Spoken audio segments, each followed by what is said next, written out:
Hi, and welcome to the Stitious Podcast. I'm your host, Connor. And I'm your co-host, Tash. Welcome. So today, we have a fun 10th episode where we're going to be talking about Clairvoyants. And today, we are joined by a special guest all the way from Spain. Macrame legend. Linda. Hello. So tell us a little bit about yourself and your clairvoyant abilities. Well, I'm not a medium, but it's just I dream sometimes and they come true. Ooh. Wow. It was like, I'm not a medium, but Yeah, but I can see the future. yeah. That's so Raven. I know it's a bit bizarre, and I don't see the point of it. But there you go. You don't see the point of No, seeing because it happens, and I can't do anything to stop it. So Oh. that bothers me. So what's the point in having these dreams if I can't do anything about them?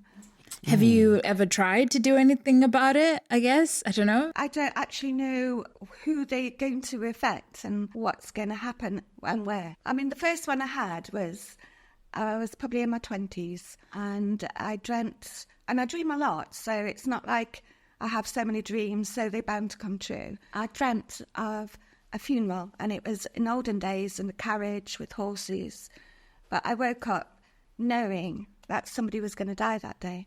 Oh, And I God. can't explain it. It's just that feeling. I went to bed that night and I hadn't heard that anybody had died or anything. So I was so relieved to go to bed and think, oh, it hasn't come true, even though I felt it was going to come true. The following morning, I got a phone call from Mum, and my Uncle Joe had died the day before, but they were too upset to ring me and let me know on the day. Oh, my God. But I just knew it was going to be somebody close to me who was going to die. So, and it did. And I was close to my uncle. That was really the first time.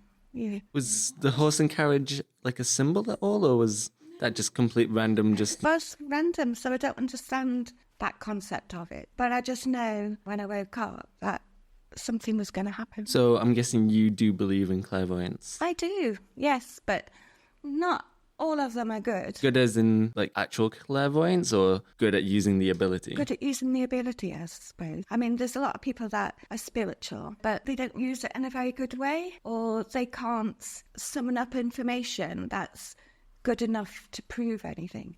It's like quite vague sometimes. But then you get other people that are really good and they can say things that have happened in the past, and they get information that's really specific to that one person. What about you, Tash? Do you believe in clairvoyance? Yeah, I think I'm like on the same page as you are, where you're saying that some people out there have the abilities of like seeing into people's like lives and seeing glimpses of what could happen in the future. But I do think that a lot of people just kind of say they can, especially when you pay them to do it. They kind of just take advantage a little bit. But yeah, I do believe.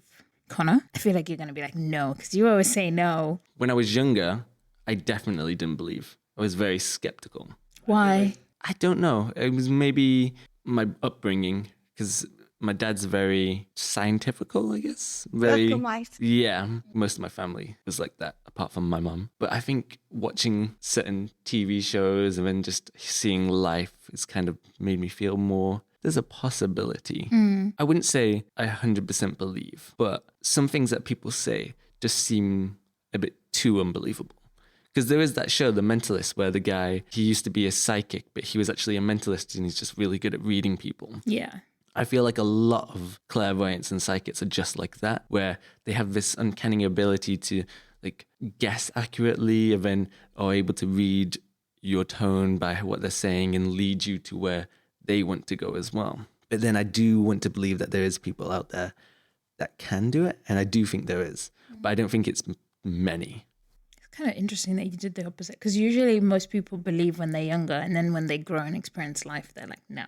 I don't know, maybe it's because life is getting a bit too life is getting a bit too sad, you know, I need to add a bit of mysticism in there. I need to believe. What is clairvoyance? Clairvoyants have the ability of cleared sightedness. Clairvoyant refers to the paranormal ability to see persons and events that are distant in time or space. So that can be in the past or the future. It can be divided into roughly 3 classes. Precognition, the ability to perceive or predict future events. Retrocognition, the ability to see past events. And remote viewing, perception of contemporary events happening outside the range of normal view. So it's like sending your consciousness somewhere to view the area in present day. So you're precognition. Yes, because I see it before it happens. Yeah. Yes. I've had some like dreams and deja vu, because I think I mentioned it on the dreams one.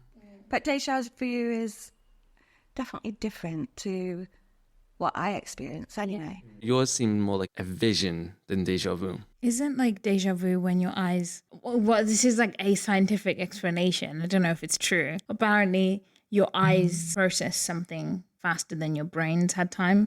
So when it then happens, or when your brain then registers it, you feels like you've been through it before because your eyes is already like...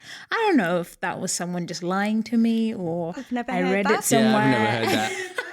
That's why I was like, research it yourselves, because I do not know. But Yeah, I always thought deja vu was when you've had a dream about it because your mind runs scenarios and then you're just seeing it in real life. So it's like, oh, or it's actually happened before. yeah, I mean, that makes more sense. I remember just hearing that and I was like, huh, if you had to choose, if you both had to choose, which of the 3 would you want to do? Future, past, remote viewing. I'd go for seeing the future. Get those lotto numbers. Yeah, but you can't control what you see, right? That's true. And why would you want to see the future? Because you've got to live it. Yeah, but And I wouldn't want to see what's coming before it's come. Yeah. Yeah. that's true. But the past is the past. Like, if I see it, there's nothing I can do to really change it. And it's going to be just the same as the future. But it could help you understand something about yourself. Like, you could see past in terms of your family, like history. But would I be able to control it like the future one? See, you're assuming you can control the future one. What if you can't? If I can't control it, if I see past events and I can't control what I see, it could just be as sad as seeing the future. That's true. What if it's a good thing? I don't know. What if Same it's with like... the future. What if it's a good thing? Yeah, you're right. It is hard. I'm sticking with the future. But clairvoyants, they don't really want to tell you the future because all they're trying to do is give comfort to people who have lost someone. If that clairvoyant can give them that person is somewhere else and still around them, that gives comfort to those people. Not everybody, because some people don't like the thought that there's somebody hanging on their shoulder, really, you know. But a lot of people who have lost someone, they want comfort to know that there might be something else for that person. And for them as well, I suppose, because, you know, people are scared of dying. If they think that there is something after death, which we just have no clear knowledge of at all, after all these years of scientists looking into it and looking into clairvoyancy, nobody can come up with any answers. Yeah, because when I was researching clairvoyance and like the abilities and everything, there's no one size fits all. Everyone's different. Some people say they just listen to like the natural vibrations of the earth. Some people say they have a guardian angel that tells them. Some people say that it's like a spirit guide that leads them down to the right path. Yeah, I love it to have spirit guides. But again, they're all different because some hear, some sense, some see.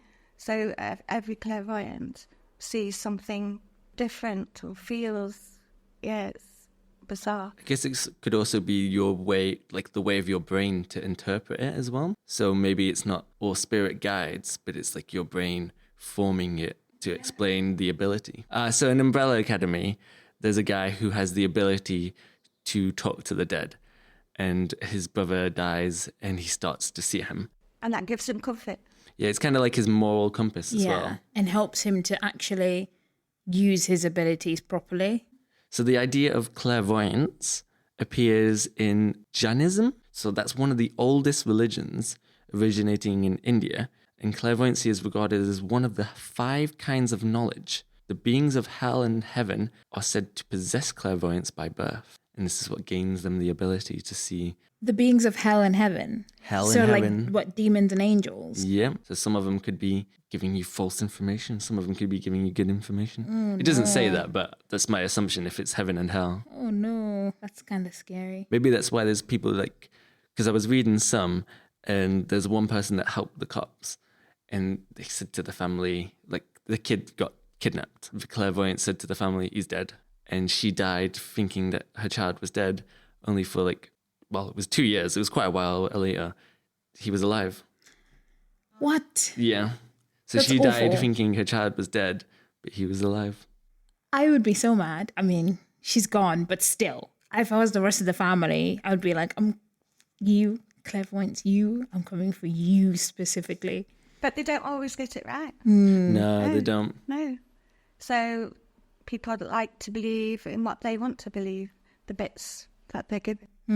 See, but in again, I'm going to bring up The Mentalist a lot because I love the show. It's so good. He says, like, when it comes to saying whether someone's alive or dead, it's a 50-50 chance. So it's just it's a numbers game. But that's a show. It's not in Yeah. reality. But yeah, but it is. It's just a 50-50 shot. If you say someone's either alive or dead, if someone gets kidnapped, most of the time after 48 hours, it's believed that they are dead.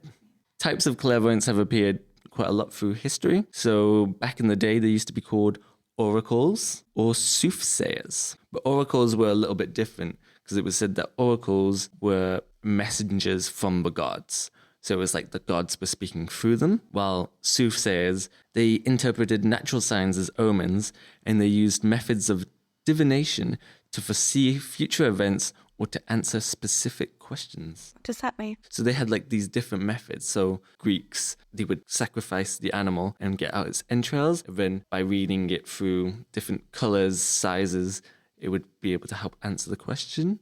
Some people they'd throw a rock into the water, and then the way the ripples moved would help answer the question. So it's like natural signs like that. It's like tea leaves in a mother cup. Yeah, natural signs. I've always wondered how people discovered that they can tell from things like that. Do you know what I mean? Even with like tarot cards and things, the first person who did that, how did they know that, oh, there's this many ripples, this means this? And it's like been going for years and thousands of years. So, clairvoyant mediumship started a long, long time ago in a different form. That's crazy. There was people in Egypt, Greece, and China. They all demonstrated psychic abilities, and many of them were used to advise the pharaohs and the emperors. And I wouldn't like to be like the advisors though, because isn't it like if they were wrong, that would be it. Like they would. you get one wrong especially answer. when Psychics have been around for thousands of years, and their abilities have been both celebrated and feared throughout history.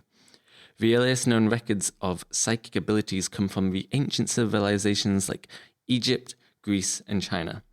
In those societies, people who demonstrated psychic abilities were often revered and even worshipped as spiritual leaders. The ancient Greeks believed that the god Prometheus had gifted the power of divination to humanity. The most famous seer, Calchas, was the seer of the Greek legend and steered the course of the Greeks in the Trojan War. They were honoured, but why were they not classed as witches? Oh, that's a then? good point, actually. Considering what we found out in the witches, everyone who could do anything slightly suspicious. Was a witch. Yeah, but that was during the Middle Ages. During the Middle Ages, people started to turn on them, the clairvoyants and the psychics, because they were seen more as like, again, devil. Okay, so it began okay, and that they were honoured in a way. Just but like then- witches, they but started then- off okay, Yeah. and then people were like, "Oh, these guys are a bit too much for me. Don't I like feel it." like it was just fear of like their abilities, and they were like, we don't like this. And you still get that these days, fear. Yeah. People don't, a lot of people don't like mediums, clairvoyance, evenings and things like that. There's no answer to it, so they can't stand it. So they fear it. Yeah. I think a lot it's of also people. the idea of it as well that like maybe someone could be lying to you about your loved one. Because if someone was lying to you about some of those specific things, it's not a good person. You just don't know. Part of you wants to believe, part of you doesn't. You need an explanation. So divination was an essential part of the armory for Greeks when going to war. Alexander the Great used seers and repeatedly sought advice from his seer Aryxion in the famous retreat of the 10,000s. Yeah, as I said, seers didn't have a hotline to the gods that the famous oracles did, but the most famous oracle of Greek was Pythia at Delphi. She had a shrine and devoted followers along with an established system of successors. So each time the old Pythia would die, a new Pythia would take her place. Was that like through reincarnation, or was that just... I believe from what I read, it was supposed to be the most powerful seer would become the next Pythia. So they would already have one lined up, like, you're next. Yeah. At one point, Delphi was the center of the world for many ancient people, and at its core was the oracle. Vapors would seep out of the earth from the hot springs, and the chemicals would induce a hallucinogenic state and even ecstasy. So the fumes were cold, boiling out of the crystalline springs at her feet, under her tripod stool, in which she sang, mumbled, and spoke her prophecies. But they would cause hallucinations. Apparently, the fumes would cause hallucinations that would help, because many people have said like psychedelics help them get to more open-minded state that helps them hear or talk to the earth. I mean, if it works, I suppose. Isn't that like a bit of cheating, though, I'd say? Isn't that like using like enhancement drugs? It's like using steroids It really in the Olympics. is, isn't it? And I wouldn't feel that was real either, because she was having not the drugs, but the smell from the... What if everything she said comes true? Is that not proof enough? Well, yes, but I bet it didn't. But again, you've also said that psychics aren't accurate 100% of the time. No, they're not. No. Especially when they're on drugs. But unfortunately, Pythia fell once the Romans got in place. They were like, we don't like this. So they blocked off the tunnels to the vapors, and it's said to believe that was one of the reasons that it's lost its potency. This is the speculated reasons why many believe the oracle finally lost her hold on the world when the fumes lost their potency. Right, so she needed that. She did to be need able to that. do anything, which doesn't really make it being clairvoyant. But what if she was right 80% of the time, but with the vapors, she was right 100% of the time? She needs to practice more then. But do we know? Do we know about the Yeah. accuracy? Obviously, they're saying after that she wasn't accurate at all because she lost. Yeah, I don't know. Did the previous ones need the fumes? They all use the fumes, so they're all the same. I don't know. I wouldn't be 100% convinced. Maybe it was like how you see the future through your dreams. Maybe it got her to like that dreamlike state so that she could speak them out loud while she was awake. But then wouldn't the same thing happen if she was just dreaming? Maybe she's like me and doesn't remember her dreams. You got me there. I don't remember a lot of my dreams though, but I do remember those ones because I wake up and I know it's going to come true. How often does it happen? It happened a few times. Well, I'd say maybe 10 times. And then I haven't had one for a while now. But I don't feel very spiritual now. It's ever since my son died. Nothing's happened to me since then. So again, that's a bit weird. Maybe I just put shutters up, but now I want to get back into it. So I'm going to try and find ways to not have the dreams, but find ways to get more spiritual. But can I tell you about the dream I had, which was like the best, well, not the best dream because somebody died in it, but the most... Accurate? Yeah, accurate, yeah. Mm-hmm. Yeah, go on. Dreamt about a plane crashing, a small plane, and it sort of was in the sky and it did like a spiral and then crashed into a field. That day, my son was flying back from the UK. When I woke up, he was coming back that day. But I knew it wasn't his plane.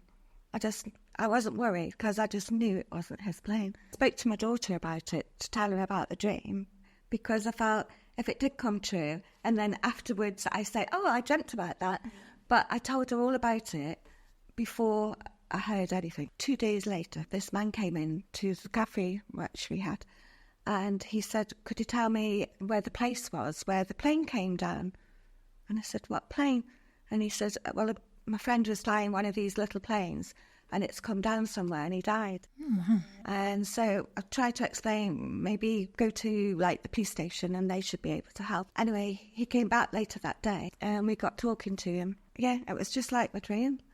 And my daughter, because I'd actually told her, she couldn't believe it. Mm. And we both went cold when the first time he came in. And the second time we came in, we were talking and he got a small plane and he offered to take my daughter up and give her some flying lessons. But she wouldn't because she felt, because of how it had come about, she was too scared to. So she felt it wasn't the right thing. But it was in the papers a few days later. And I read it, and it was just like a dream. Somebody had actually seen him coming down in a spiral, and he crashed into a field. Oh, God. So it was like, that was, so interesting. But I had the dream, but there you go, I couldn't do anything about it. A man died, and I dreamt about it before it happened. That is hard, because you can't exactly call everyone and say, don't fly today. Because they'd be like, what are you talking about? But it's But you weird. knew it was going to be a small plane. Yeah, it was weird because my son was actually flying that day, but I just knew. I knew it wasn't about him. Did a small part of you still want to just be like, maybe don't fly today? No, because I just knew. Yeah. I can't explain. I really, really knew it wasn't to do with him. Yeah. I guess at least you knew 100%. Yeah. But I didn't. Well, I'm saying I knew, but I didn't know, did I?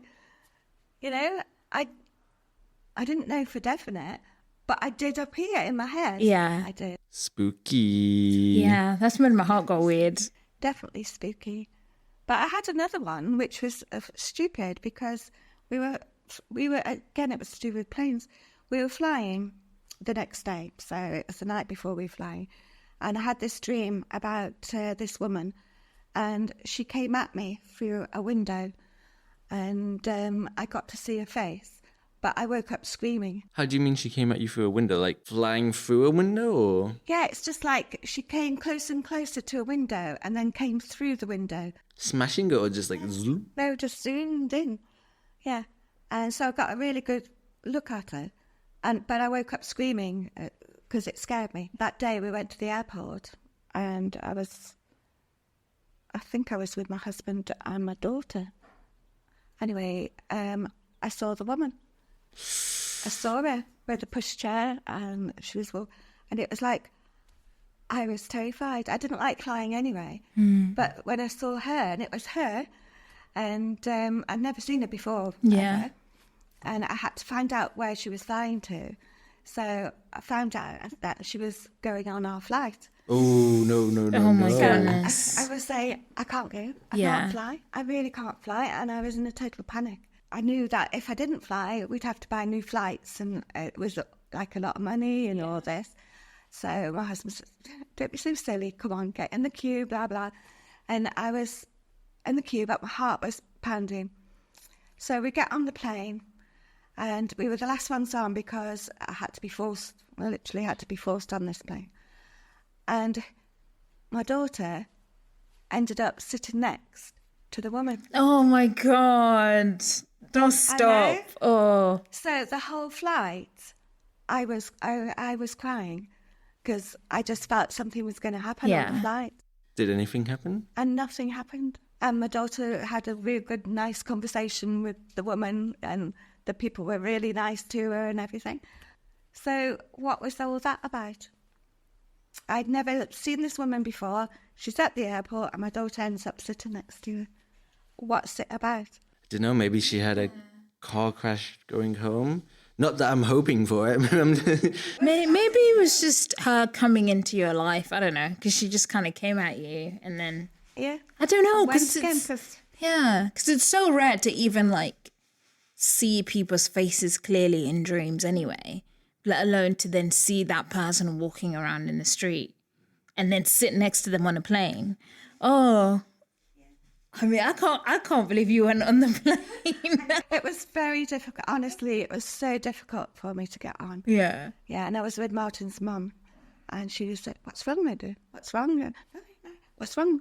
So I didn't say anything to it because I didn't want to scare anybody else. Had a broken phalange. It's like Final Destination. Oh yeah, Final Destination. That's what that as well. reminded me of when you're like, I can't do it. Maybe it's because you've had that fear that now all your dreams are related to planes. So you can, it's your survival instinct coming in mixed with your subconscious. But they're not all about planes. One was about a boat. A boat? Are you on boats frequently or? No, I don't go on boats really. But this one was a big boat and it was sinking and all these people were dying, drowning. And I was on the shoreline shouting and screaming. And I woke up in such a panic and I was so scared for these people, upset. And again, I knew that was going to happen. And it did. It was in the papers 3 days later. And that boat was called the Titanic too. No, yeah. Titanic. I'm not that old. It wasn't the Titanic. But it was a ferry boat. You're going to need to start messaging me every time you have these dreams about transport so I can plan out my life. So I can be like, okay, today we're not taking the boat. We're not on a plane today. No cars today. You'd be great on the Race Across the World. You know which ones not to use. No, not this train. It's upsetting because when you wake up and you feel that something's going to happen and you can't do anything about it. And it's like, what's the point? What's the point in me having these dreams? Well, I can't help anybody. Yeah, I guess that's what you mean by the waiting as well. The waiting and see what happens if it comes true. The devastation. But I think all the ones that I've woken up and said they're going to come true, have come true. Yeah, but like I say, I haven't had any for years now. I think it's because I was saying, don't send me anymore, because it's upsetting when you can't help anybody.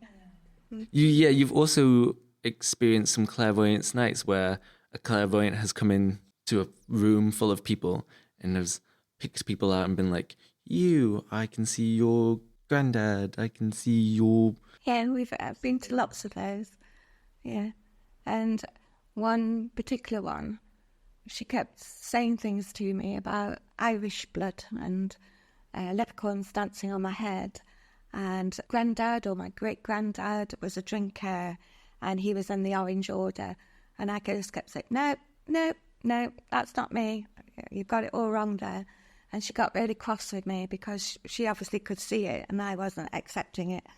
And so she left me alone after a bit because I just kept saying no. Anyway, when I got home, the next day I went and saw my dad and I was telling him and he said, yeah, that's true.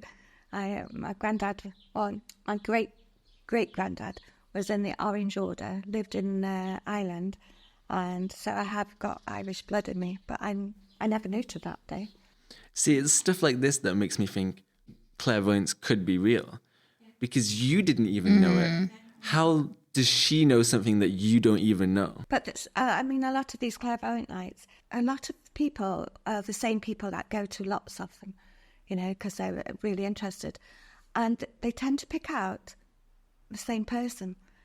And I don't know why that is. And they can tell them, I remember saying to a lady I knew, this clairvoyant, that she knew someone that was into Elvis, and he wore Elvis shirts and everything. And when he died, they had a carriage with horses pulling them. And, she said so many specific things, and it was true. And all that was true. But this lady, she has things said to her that are true so often by different clairvoyants. And I noticed that when I used to go to clairvoyant evenings, that most of the clairvoyants who were different each week would go to the same sort of person and not actually say the same stuff, but they would say things to that person that person could take on that was true to them. Yeah. So it's like some people are more open than other people. Yeah. They have a more... Open aura. Open aura, yes, to other people, yeah. Is it that, or are they plants? No, I don't Well, think the plants. they're just the yes man. No, yeah. I know what you mean, but no, I don't think...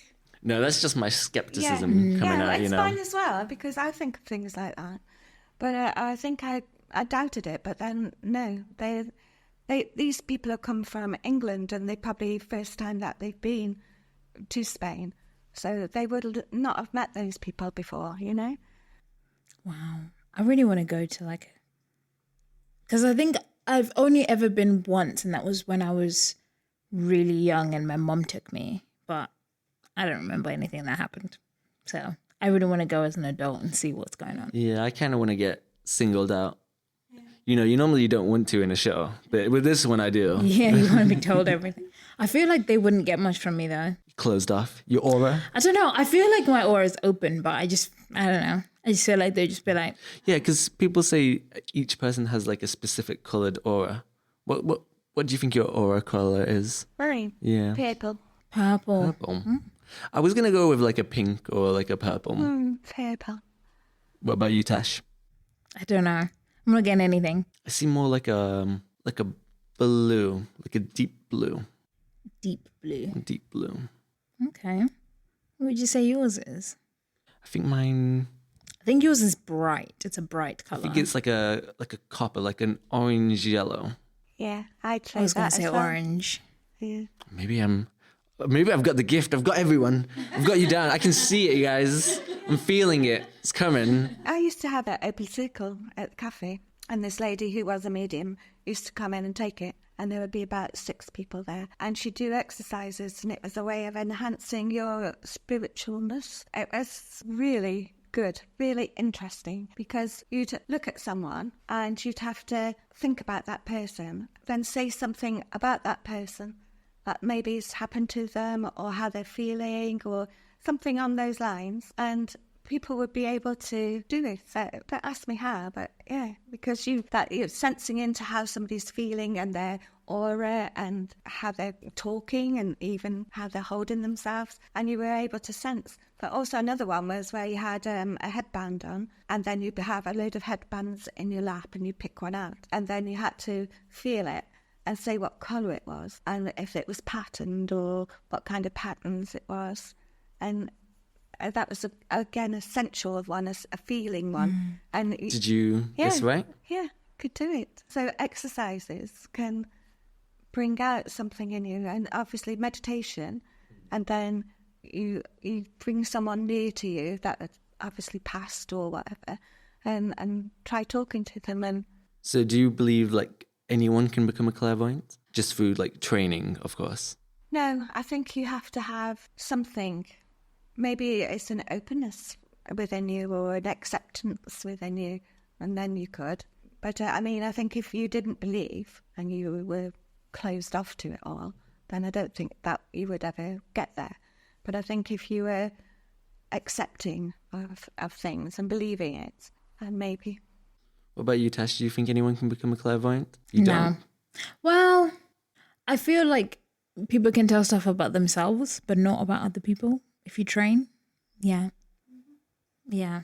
See, I feel like the people that do become clairvoyants always had a certain connection already, and that's why they've gone to explore it. But then I think there's people that try who have never had it, and I don't want to say pretend, but maybe think they have it, but they don't. But again, I think you have to have that glimmer, that spark to first be able to develop it. Yeah. An ember, if you will. I think maybe, these good clairvoyants, I think they're born. Yeah. Yeah. There's something in them that isn't with other people. And so that's why they're able to do what they do. But then you get the ones that are not so good, and they're probably the ones that have trained to be, clairvoyants. But I think the good ones, I think they've always got it. They've always had it. Yeah. Yeah, because we had a day when we were like completely in sync. Well, I say Yeah. completely in sync, but I would randomly just sing a song and Tash would be like, why are you singing that song? I've had that song stuck in my head. And then it happened again where I weirdly sang head, shoulders, knees and toes. And Tash was like, I was just thinking of that song. Why are you singing that song? Yeah. So we did an Bizarre, experiment yeah. and I said, I'm going to think of a number between 1 and 10 and you're going to have to guess what it is. Close your eyes, visualize it, visualize the number. And I had the number in my head, visualizing it. And they guessed it right. Yeah. It was weirdly enough though, I was thinking of a completely different number until you were like really like visualize it. And then I was like, okay. And then the number changed when you said that. And I was like, look, we were like looking into each other's eyes, just like, okay, we're going to do this. And then it came. And then, because I think you wrote it down. No, I didn't write it down, but I swear to God, it was the correct number. No, You wrote- oh, I because we wrote tried what it. number I was thinking Yeah, down because I was like, I'm going to write down what I'm thinking. And then I'm going to show you if I tried it. I didn't. I got it wrong. oh yeah, we did it twice. We were like, Because we got it right the first time, and I was like, that's weird. It was a weird day though. Something that bothers me is like they've been going for thousands of years, but nobody can prove anything after all this time, whether it's true or not, whether they are getting messages from the dead. Also, what good are they doing? What's the point of it? like even the good clairvoyants, but they don't actually do anything specifically good with it. And it just seems a waste to me, except for, like, there's a few psychics that do murders, go to the police and they can... Oh, I thought you meant psychics that murder people. No, they help with the police to try and solve murders or find bodies that they can't find. Yeah, there's like a whole organization in America, like, of mediums. They don't go to the police, but they say police can contact them and we'll send out a medium to help. But you don't hear much of how good they are at it. You know, I haven't heard, you don't see in the papers like a psychic helps with find the body of da-da-da. You don't seem to hear much about the psychics, although, you know, you see it in some films, so... I have some real ones. Have you? Yeah, there was good. there was a list of 21 of them, so I just grabbed one or two. Okay, I'd find that interesting. The CIA looked into psychics helping the police. So there was 11 police stations contacted that mentioned using psychics. 8 said the psychics provided unknown useful information, and 3 said that in the missing persons cases, they were able to accurately describe the location. 2 of the officers said that the information provided was too general to be considered a psychic activity, while one officer said he had little success and would not use them again. That was a study that they did back in 2000s. And so some actual cases. So on June 9th, 1987, 27-year-old New Orleans resident Andre Dalgal met a friend for dinner and a few rounds of pool. It turned into a long night of drinking, after which Daigle was never seen alive again. When the news of Daigle's disappearance reached his sister, Elise, in Southern California, she sought the help of psychic Rosemary to pick up where New Orleans police, who didn't suspect foul play, had left off. Kerr placed a finger on a photo of Daigle and sensed immediately that he was dead. According to her testimony in the murder trial that followed, Keir also correctly identified where Daigle's body would be found, in a New Orleans swamp. The discovery helped break the case, which resulted in the conviction of 2 men who ended up testifying that they killed Daigle for sport. Keir, who died in 2015, was the first psychic ever to be placed on a witness stand in a murder trial. Wow. That's good though, isn't it? That is good. Yeah. It makes you wonder, like, even though, okay, it may not be, like, accurate, why don't they just use them more, at least just to, like, harm? If someone's like, okay, like, I'm psychic and the person you're looking for is in this area, why not just send them out and then look in that area? Because if they're not there, then it's like, okay, they're not there, like, you're wrong. But if they are there, exactly, they could be right. And then you also get, like, the murderers who like to put themselves into the cases. Yeah. So it could be they're leading them away or leading them into a trap. So I think police just try and not to. I mean, that's fine, but how often is it that a murderer is going to be an established psychic at the same time? Because they're not going to pick anyone. Yeah. I mean, you couldn't just go and say, I'm a psychic, use me. You're going to have to be proven to be a good psychic, aren't you? Yeah, the CIA had, on their document, they had a list of the criteria. So in the end, they actually said, based upon the survey that they had, but it was with limited information, that it would appear that a talented psychic can assist you by helping to locate a geographical area of a missing person, narrow the number of leads to be concentrated on, highlight information that has been overlooked, and provide information previously unknown to the investigator. But then they even say, even talented psychics cannot be accurate 100% of the time. Not all the information provided by a psychic may be pertinent to your case. The key to good results is careful selection. Just use them for that, you know?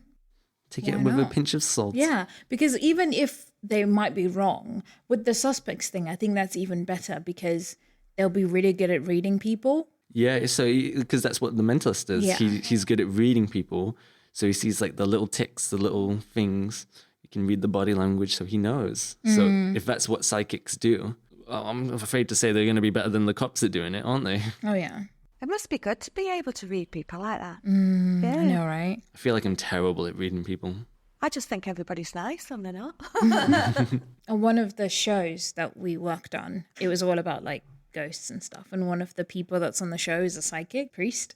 And he came in to do like voiceover recording. He was sort of like having an argument with someone over the phone. And then he hung up the phone and he was talking to someone and he's like, I don't understand why he thinks he can lie to me when I'm a psychic. And I know that he's lying to me.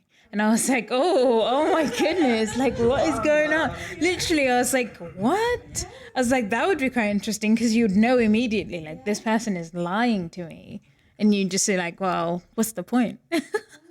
So I think that would be good. Yeah, would, wouldn't it? Martin, you're lying again. The spirit guide is looking at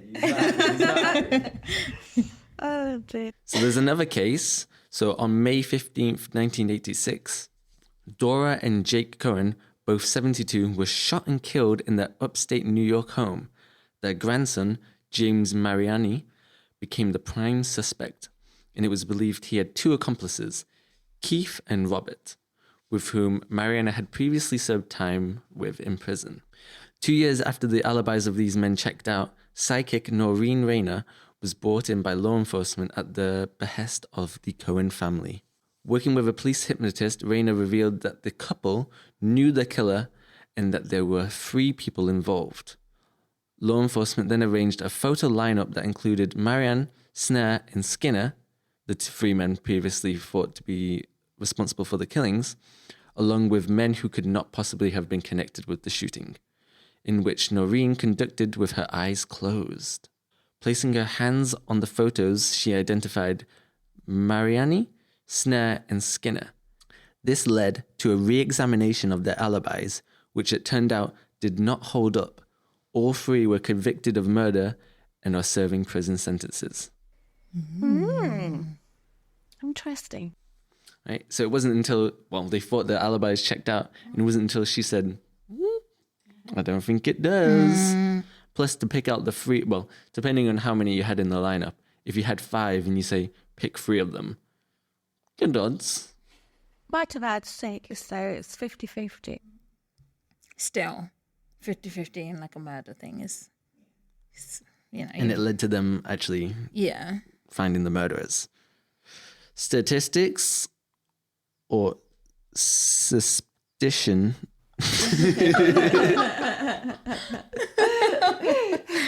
So this one is the location of murderer John List. When 16-year-old Patricia List didn't show up for school in November 1971, her teacher reported her missing. Police went to List's New Jersey house and found the entire family dead, except for the patriarch, John, who'd vanished and left behind a note of confession.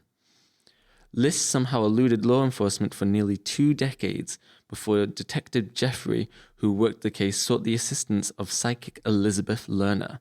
Lerner saw a vision of List with a woman in Virginia, which is where List was eventually found and brought to justice.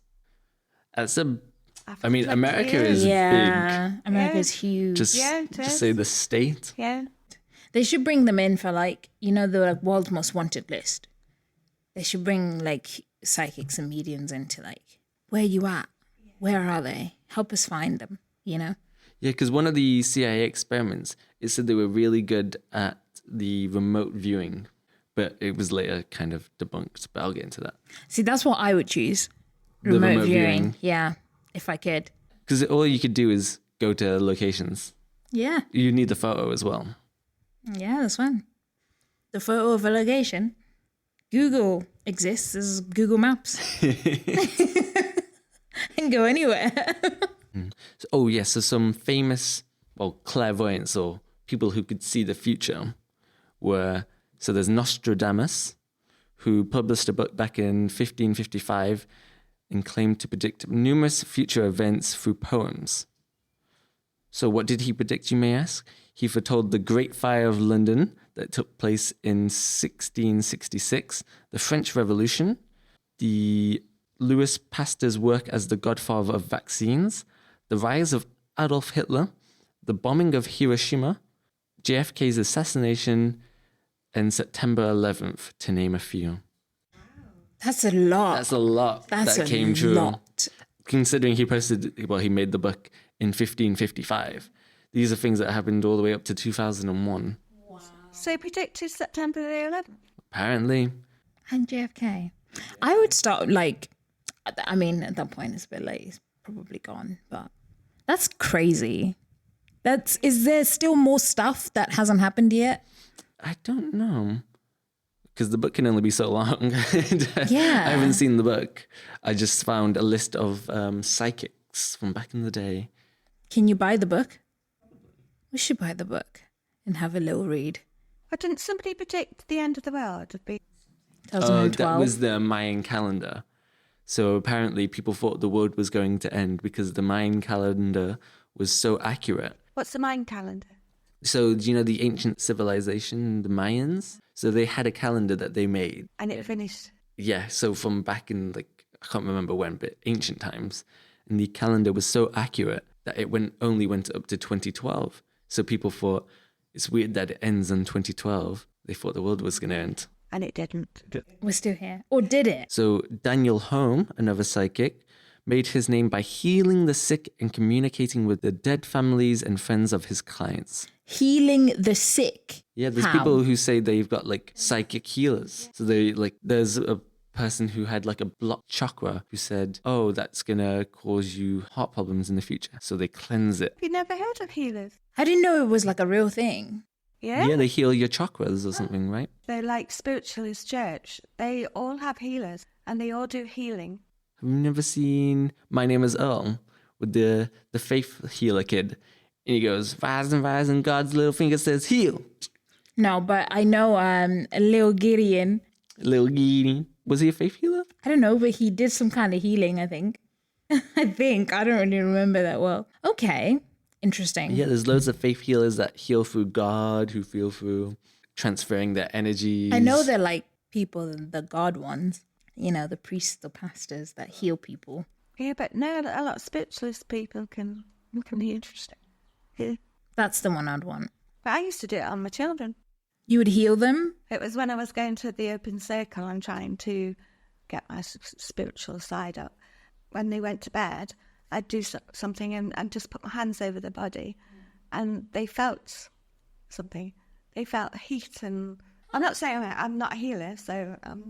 but they just... Step right up. Faith healer here, guys. What a good heal. The Baba Vanga, who was born with proper eyesight, she is said to have gradually lost it after suffering through a large natural disaster best described as a tornado, which is a weird way to phrase it. She says it lifted her up and threw her a great distance. The injuries she sustained when hitting the ground caused her to slowly lose her eyesight. Baba Vanga is said to have predicted 9/11, Brexit, Thailand's tsunami of 2004, future time travel in 2304, mark it on your calendars, Trump and Putin's lives being in danger in 2020, and terrorism acts by Muslim extremists, to name a few events. Seems like everyone predicted 9/11. Yeah, it is like a theme, isn't it? Why didn't they stop it then? They knew it was coming. Right, the CIA was looking into psychics at the time. Conspiracy. And the Dalai Lama has his own psychic or oracle. Who's called Dalai? The Dalai Lama from Tibet. Buddhist monk. The Nichung Oracle is one of a handful of oracles still regularly used today. He's the state oracle of Tibet and lives with the Dalai Lama. Perhaps the most famous of the oracle's predictions dates back to 1947, when he accurately predicted that Tibet was headed for times of trouble. He also predicted that the Dalai Lama would have to flee Tibet in upcoming years, and in 1959, that exactly happened. But could he just be a good strategist? He foresees people, plans and events and such. So I think it would be fun to try and write your own predictions and see Should we if write any of some them come true. for the rest of the year and just review them next year and See be what like, happens. well, So I've got some science experiments, like people looking into trying to prove or disprove scientific abilities. So after attending a holotropic breathing session, Janet began speaking a South American tribal language. One of the things that was noted was significant change in her EEG signals, coming from sensor location in the back right quadrant of the brain. Instead of the normal nice neat patterns we expected to see, these signals jumped off the screen and almost looked like seizure activity when she spoke the language. After double and triple checking the equipment and finding the same change in activity on several testing occasions, he had to accept that something dramatic was happening in Janet's brain. Basically, But Janet went to the holotropic breathing work session. And then when she was doing it, she found that she was speaking this language that she couldn't understand. So she recorded herself and then sent it off to a bunch of scientists. And everyone was like, oh, it's nothing. Until one of the scientists was like, oh, you're speaking a South American tribal language. Like, how would you be speaking this language? Her son was a teaching assistant with this scientist, and he was very into like the pseudosciences. So he tested her, put her on the EKG machine to see her brain, and it was acting sporadically. So it turns out that the specific location involved was in the right partial lobe, the part of the brain that is involved in defining and perceiving the self and self-related thoughts, perception of the body, and autobiographical memory. Basically, when this part of the brain is doing its job, it creates an understanding of the self as a separate and discrete entity associated with the definition of me. When this part of the brain is damaged or goes offline, like it did with Janet, it's associated with feelings of spiritual transcendence and a softening of boundaries between self and other. So basically, what he was seeing was the part of the brain that identifies you as yourself. And when she began to speak that language, it was fluctuating in a way where it seemed like... What, meaning that she had a spirit in her, or that she'd lived another life and was... He believed she was channeling a spirit of some sort. So somehow it appeared that Janet was able to temporarily disrupt the functioning of her RPL, presumably allowing her to shift her consciousness in a way that some would claim allowed other forms of consciousness to speak through her. Despite what I thought I knew about reality, and as crazy as it sounded, I was left with the conclusion that Janet was somehow channeling several people, beings, or entities. Wow. How is that not evidence, though? Because you're just seeing something move on the EKG, you're not actually seeing what actually what happens. about the language? Yeah, it's not like it's English in Yeah. a different form. I don't know. I'm not the scientist. The scientists are so annoying. Ugh. I think it's because it says, unlike what we see in the movies, they are not always consistent. Results are not always mind-blowing. However, I have seen enough to make me believe that our minds are capable of much more than most of us dare to imagine. While we may not fully understand how or why, it seems clear to me that psi abilities are a natural and normal part of human experience, and that scientists should dedicate more time and resources to exploring them. I agree. But there's a lady at the moment, isn't there? I think it happened about, 2 years ago. She went to sleep, and then when she woke up the next morning, she was speaking with probably a Geordie accent.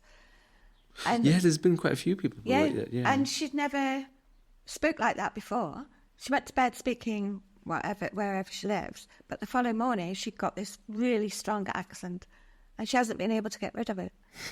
That's so weird. There's someone who did that with a Scottish accent. They just all of a sudden woke up with a Scottish accent. And then there's people who have been in comas and they've woken up speaking Mandarin. Yeah, the coma ones are weird because, they wake up speaking fluent in different languages. So it's where did you go? Yeah, what happened there? Yeah, there's also people that learn how to do things as well when they wake up from comas and stuff. Like there was someone, I think, who learned piano. Yeah. I vaguely remember that. Could never play the piano before, and then woke up and they could play the piano really well. Wow. Was it a different person that's inhabiting the body? It's the same sort of thing, isn't it? That they've been maybe taken over by a different spirit. Empty vessel. Yeah. Ripe for the taking. Because the only thing that's not functioning is the mind. Yeah. The body works perfectly. It's like Insidious, this film. You invite spirits into to be around a person. They essentially try and take over the person's body, but they need to sort of make sure that mentally you're quite weak first. So then they can take your mind elsewhere, far away in the spirit realm, and then they come and then they take over your body. Yeah, but that sounds like that's what happens. That's quite terrifying, though. Yeah, it's scary. Yeah. Say as well, sometimes if somebody has a heart transplant, that person then can take on some of the loves and hates of that person, particularly food. Some of their likings and dislikes changes and they're saying it's because they've got somebody else's heart. And how Strange, yeah. How can that be? Strange. Yeah. That's what they're saying now. Part of him still in there. But my friend died, and she was 46, and she got 2 young daughters. And I feel if she was able to come back and comfort them in any way, she would have done. But she hasn't done in a way that they're aware of anyway. I just know she would do if she could. If some people can talk to mediums and things like that, why don't some people? This is just my theory. I think it also depends on how the person passed and the energy left in the spirit. I think a candle that gradually burns out, so you either disappear straight away and, I don't know, go where you go, or you still got quite a bit of energy left in your soul, so you can move around the world, influence certain things. So I think it depends on each person.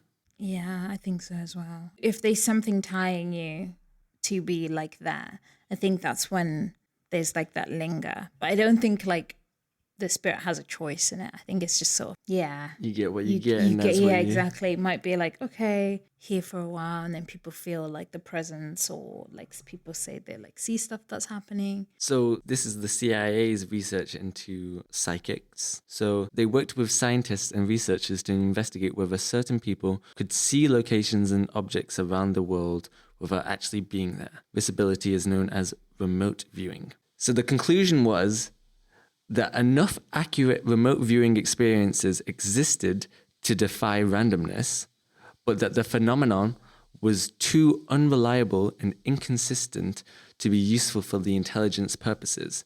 So they decided not to restore the program. They said it was too random and too sporadic to be any useful to them. So they said they had evidence that proved that it did work, but not consistent enough. So what they did was they found a man claiming to have psychokinetic abilities. So for the first experiment, they placed a man in a superconducting, shielded magnetometer. So this way they can ensure that there was no magnetic interference coming from the outside world. There was visible disturbance to the magnetometer inside the shielded room that was not recorded at any point after or before. Due to the success, they carried on. In another experiment, the man was asked to identify items hidden out of sight. He did well, and it was so accurate that they added additional funding to the program. In 1972, Harold and Russell initiated a series of human subject studies to determine whether participants could reliably identify and accurately describe salient features of remote locations or targets. In the early studies, a human sender was typically present at the remote location as part of the experiment protocol. A 3-step process was used. The first step being to randomly select the target's conditions to be experienced by the senders. Secondly, in the viewing step, participants were asked to verbally express or sketch their impressions of the remote scene. And then thirdly, in the judging step, these descriptions were matched by separate judges as closely as possible with the intended targets. The term remote viewing was coined to describe the overall process. After their findings, they published a paper due to the success that they had. However, later on, the psychologists David and Richard attempted to replicate their experiment. In the 35 studies, they were unable to replicate the results, so investigated the procedure of the original experiment. Marks and Cameron discovered that the notes given to the judges' previous experiments contained clues as to which order they were carried out, such as referring to yesterday's 2 targets, or they had the date of the session written at the top of the page. They concluded that these clues were the reason the experiment's high hit rates. Marks was able to achieve 100% accuracy without visiting any of the sites himself by using these cues. So where's your stance on clairvoyance now, after hearing? I think I'm more of a believer now than I was before. Before I was like, yes, but I'm like kind of sure. Do you think mentalism comes into any point? Yeah, I think so. Because I feel like they kind of go hand in hand. Kind of have to be one to be the other. But then you can be a mentalist and not clairvoyant. Because you can learn, I think you can learn to be a mentalist, but you can't learn to be clairvoyant. Yeah, I never mentioned what a mentalist was. So for those of you who don't know, mentalism is the art of leveraging a high developed understanding of human psychology and body language to influence others and provide unexplainable psychological experience. It is a type of mental magic in which a practitioner asserts skills like telepathy, precognition, and clairvoyance. So some of their tricks they do is called a cold reading, where a mentalist is genuinely making suggestions and keeping an eye out for minute body language clues. A cold reading appears to be mind reading, and a mentalist will proceed to make further ideas to build a plausible scenario once they have a suggested name, location, or number that the patient or subject is familiar with. They also use the power of suggestion and hypnotism to be able to ruse and trails of pressure a recommending visual into the mind of the subject. I think it's a mixture. There is some people that have power, then there's some people that use mentalism, and then I think there's some people that just guess. They just try it. Like amateur mentalists. Yeah. Yeah, that's why I feel like you can learn to be a mentalist, but you can't learn to be clairvoyant. See, but I think the amateur mentalists think they're clairvoyant, but they're just not, they're naturally good at reading people, if that makes sense. Yeah, but do you actually believe that people die and they have spirits and they can be spoken to or spoke to clairvoyants? I think some, yes, but not all. And I also think depending on the time as well. Because I don't think a spirit stays around forever. Like I said, I think it has a certain amount of energy left that once goes, they either proceed to heaven or reincarnation or something. I don't know what. So it depends on time and the person. I feel like once a spirit is like reincarnated, I think you can you can have that, you can sense them again. Like clairvoyants can sense them again. Kind of like an avatar where like it's tied to the person once they've been reincarnated. It's obviously not the same person, but their essence of what makes them is kind of back in someone else or something else, whatever. So I feel like you can still kind of feel that. Well, in India, there are people that are saying they're reincarnated and they can remember their previous life. There was a child on and he said he'd been shot and he actually had a scar on his body where he knew he'd been shot. Yeah, because that's supposed to be a thing with birthmarks. It's supposed to be where you previously died. He came from a different village to where he was living now, but he knew everything about this person that happened and how he'd been killed. And he was saying he was that person, but he'd actually, like I say, got the mark of where he'd been killed. So you're more inclined to believe in clairvoyance now, still the same or less? So I believe in it the same, but I do want to find out more about it, and I'm thinking of going to an open circle. Yeah, I think it would be interesting to go and experience it ourselves. I think if we do that, we'll probably create another episode. Yeah. Talk about the experience. Because it has to be, you can't believe anything unless it happens to you, can you really? Yeah. You know, hearsay is, it doesn't go very far with you. It has to be something you've experienced. Yeah. It's the same with ghosts really as well. Unless you see a ghost, you're not going to believe in a ghost.